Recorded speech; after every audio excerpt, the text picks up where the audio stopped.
Now, you've actually received some controversy over your series about a certain character called Raymond, am I correct?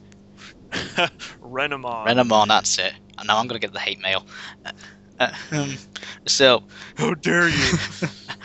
so how come you're getting like this big controversy over this one character? How did that happen? Well, originally I didn't think anything of this character.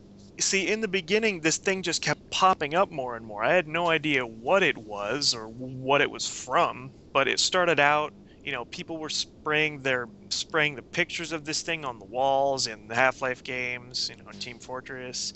There are like entire Steam communities devoted to this character. And there were even times when I was trying to go into Google Images to pick up a couple of images for the videos, and I would search for things like pictures of the surface of the sun, and there it is again. I'm like, what the hell is this thing? Well, I had already known at that point, but it's like it just kept popping up. Eventually, I found the name of it, of what it was, and lo and behold, at one point, I even wound up with this thing's model in a model pack that I downloaded. So I'm all like, all right, well, maybe I can, I don't know, poke a little fun at this character that I have no idea what it is. So all I did was light it on fire and put it on the floor of a grocery store, and people flipped the hell out. They they thought I started hating like the furry community. If you don't know what a furry is, don't Google it. Just you're better off not Googling that kind of shit. Um, because like it's a fandom that is no longer downplayed and subtle. I'm afraid it has expanded into something pretty scary nowadays. But getting back to that,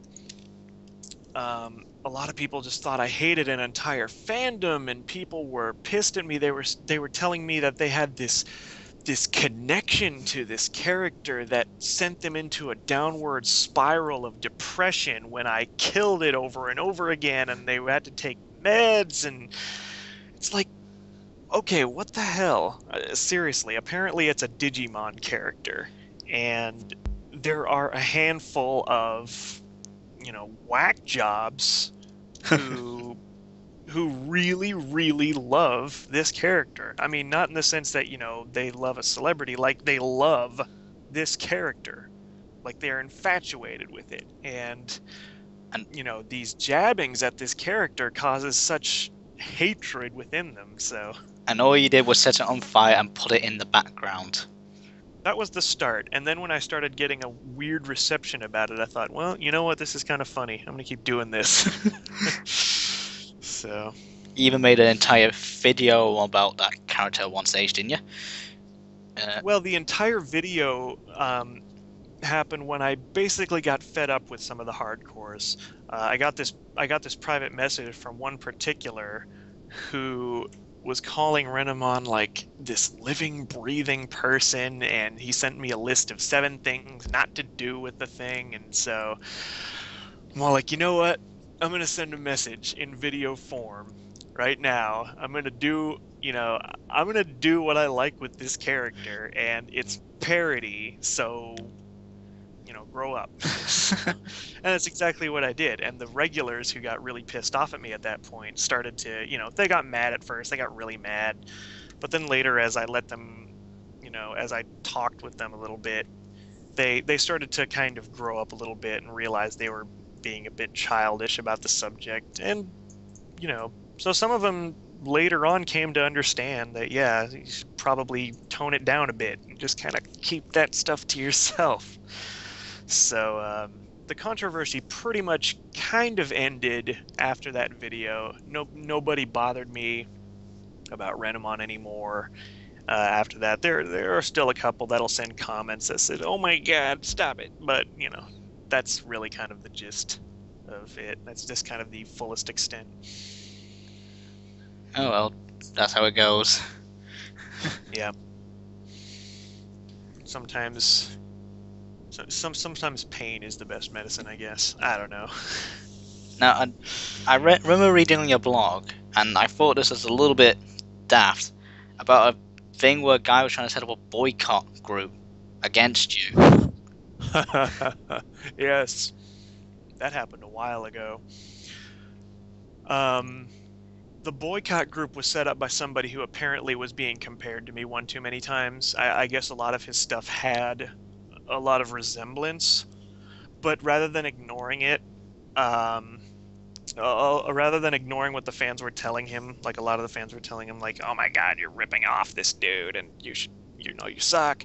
But rather than ignoring it and going about his business and like trying to better himself from it, he shuts down his entire channel and devotes hours upon hours of his time to setting up these boycott channels. And he tried to hack my YouTube account at one point, but I had one other guy who was posing as his friend. He was kind of an insider, I suppose.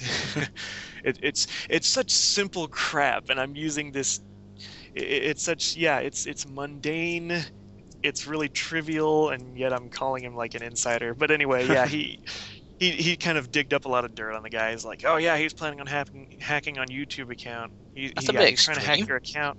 I know, he's trying to hack your account through this password cracker and stuff like that. So I gave myself like a 22 character password, and and so, obviously he couldn't bust into my channel, and his boycott channel eventually died out when he failed to show up after a while. My insider eventually had enough of him. He shut down the YouTube boycott channel.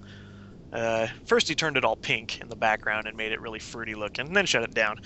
The Steam group is still around, but it's pretty much inactive at this point because the guy had A, been hacked himself, B, been banned, or C, grounded. So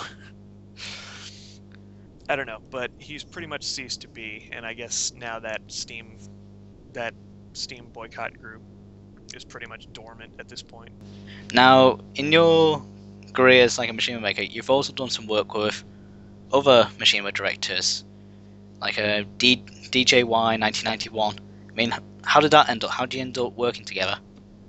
That was pretty interesting there, because DJY 1991 was actually the dude who pretty much inspired me to start doing these in the first place. I got into contact with him after I had done Billy Mays versus Vince. He added me on Steam, and I'm like, that was my geek out moment right there. I'm like, oh my God, it's DJY. Nice. So yeah, so we got in touch, and I played like Left 4 Dead with him and the Icton crew, the existing Icton crew of that time. And then, eventually they gave me the Ventrilo server info, and we just kind of started brainstorming. At the time we were doing, what was it? 100 more ways to die in Gary's mod, and that's when I started helping him out on that. I started helping him with more of the contraption-based deaths, if you will.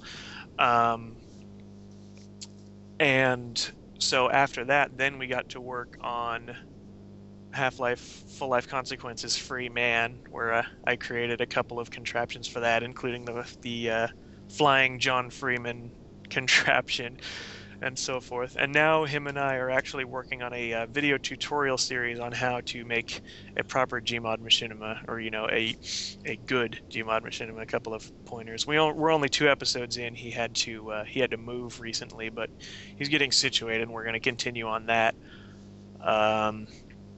I didn't get to work with Fancy Pants in terms of Fancy Pants. He's like a friggin' contraption wizard right there. I mean, nothing I could ever do could ever trump what he does. But he did inspire me to get into the more contraption-based stuff and using nothing but ragdolls. I didn't get to work with him on any machinima production, but I did get to kind of play with him in a couple of servers where he played music by, what was it? He played some disco song while launching saw blades at my contraptions. It was some amusing stuff. There were a couple of others. Yeah, I worked with Lou Foxter, he had actually started working on stuff after watching a few of my things. He's out there right now. I think he's got 3,000 subs, 4,000. Yeah. But yeah, I think that's about it so far. Didn't get to work with Xanatos yet, but I don't know what he's doing.